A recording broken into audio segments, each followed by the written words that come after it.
வணக்கம் நண்பர்களே.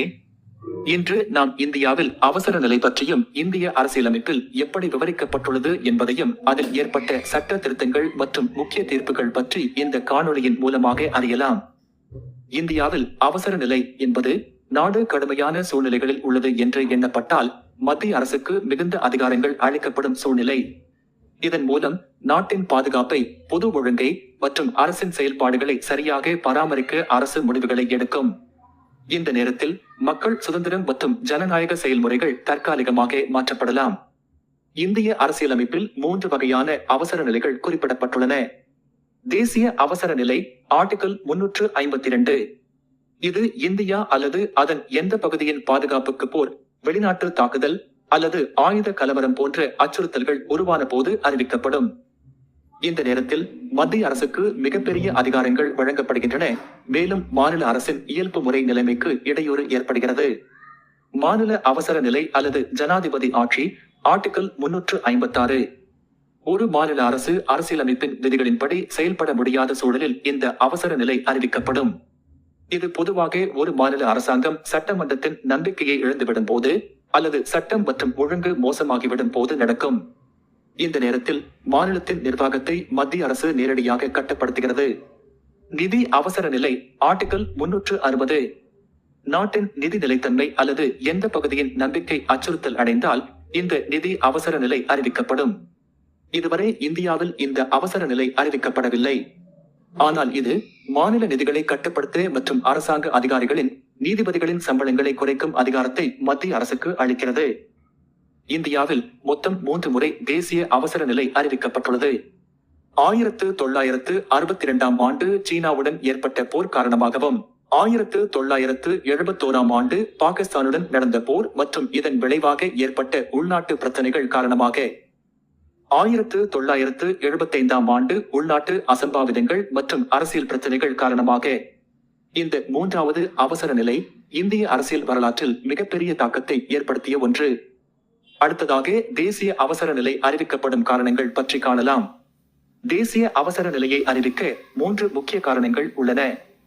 1. போர் சூழல். அது வெளிநாட்டு நாட்டுடன் ஏற்படும் நேரடி போர் அல்லது தாக்குதலின் போதும்.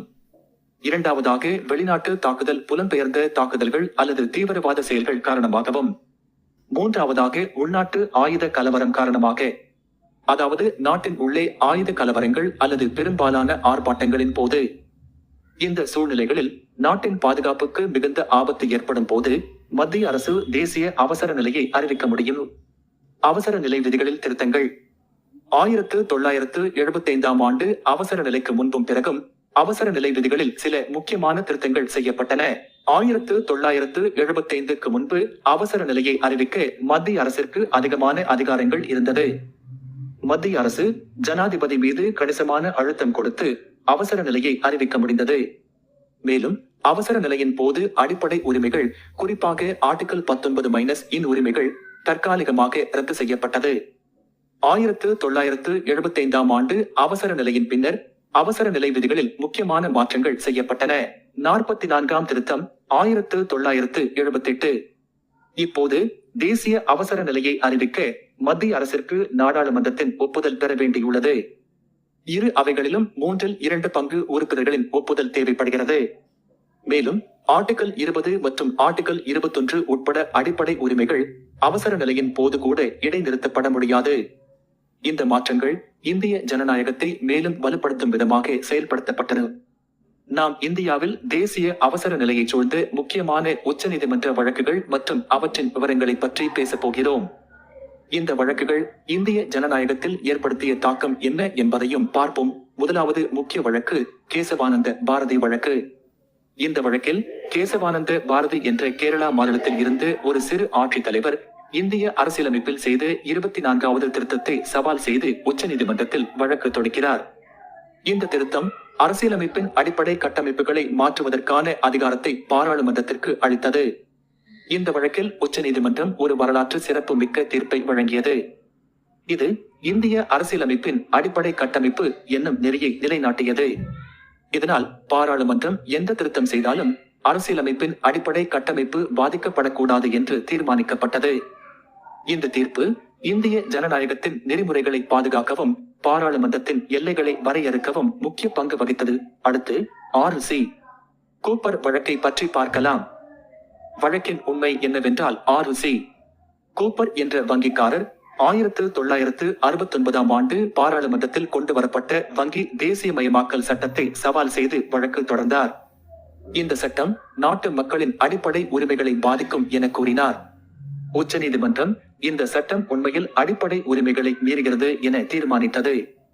இந்த வழக்கின் தீர்ப்பு அரசின் அதிகாரங்களை சவால் செய்யும் உரிமையை குடிமக்களுக்கு அளித்தது. இந்த தீர்ப்பு இந்திய ஜனநாயகத்தின் அடிப்படை உரிமைகளை பாதுகாக்கும் ஒரு முக்கியமான முன்மாதிரி ஆனது. மூன்றாவதாக 6S பாமி வழக்கு 1981. கடந்த சில ஆண்டுகளில் 6S பாமி வழக்கு மிக முக்கியமானதாக மாறியது. வழக்கின் உண்மை நிலை என்னவென்றால் இந்த வழக்கில் 6S பாமி என்ற வழக்கறிஞர் அவசர நிலையின் போது அவர் தனிமைப்படுத்தப்பட்டதற்கு எதிராக வழக்கு தொடர்ந்தார். உச்சநீதிமன்றம் இந்த வழக்கில் முக்கியமான தீர்ப்பை வழங்கியது. அது அவசர நிலையின் போது கூட தனிமைப்படுத்தல் நடவடிக்கைகள் கடுமையாக இருக்க வேண்டும் என்றும் அது நீதிபதியின் கண்காணிப்பின் கீழ் இருக்க வேண்டும் என்றும் தீர்மானித்தது. இந்த தீர்ப்பு அரசின் அதிகாரங்களை சீர் செய்யும் விதமாக அமைந்தது மற்றும் இந்திய ஜனநாயகத்தின் நிலைத்தன்மையை வலுப்படுத்தியது. மேனகா காந்தி வழக்கு 1978. சிறப்பு வழக்குகளில் ஒன்றான மேனகா காந்தி வழக்கை நமது கவனத்தில் கொள்ளலாம்.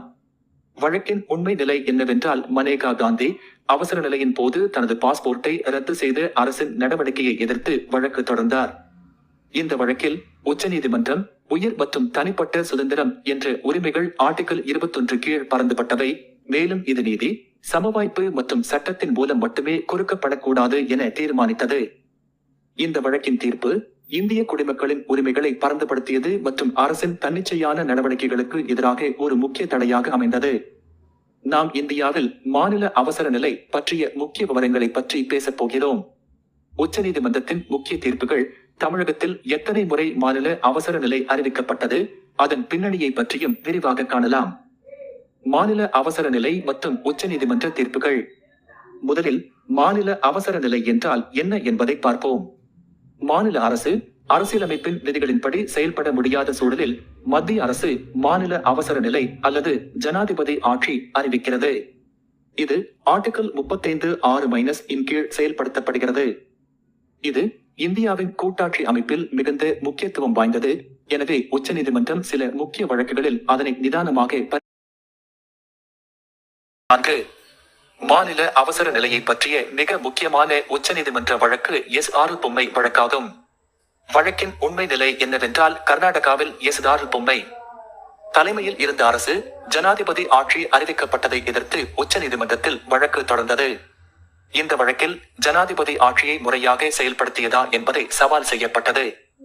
உச்சநீதிமன்றம் இந்த வழக்கில் முக்கிய தீர்ப்பை வழங்கியது. அது மாநில அவசர நிலை என்பது நீதிமன்ற கண்காணிப்புக்கு உட்பட்டது எனவும் மாநில அரசுகளை பிழையான காரணங்களுக்காக பதவி நீக்கம் செய்ய முடியாது எனவும் தீர்மானித்தது. இதனால் மாநில அரசுகளின் சுதந்திரம் மற்றும் கூட்டாட்சியின் முக்கியத்துவம் பாதுகாக்கப்பட்டது. இந்த தீர்ப்பு மத்திய அரசின் அதிகாரங்களை தகுதியாக குறைத்து கூட்டாட்சியின் அமைப்பை வலுப்படுத்தியது. தமிழகத்தில் மாநில அவசர நிலை. இப்போது தமிழகத்தில் மாநில அவசர நிலை எத்தனை முறை அறிவிக்கப்பட்டது என்பதையும் அதற்கான பின்னணியையும் பார்ப்போம்.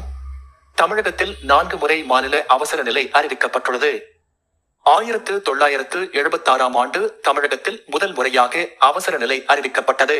1980ஆம் ஆண்டு 2ஆம் முறையும் 1988ஆம் ஆண்டு. இது தமிழகத்தின் முக்கியமான காலகட்டமாகும். எம்.ஜி.ஆர்.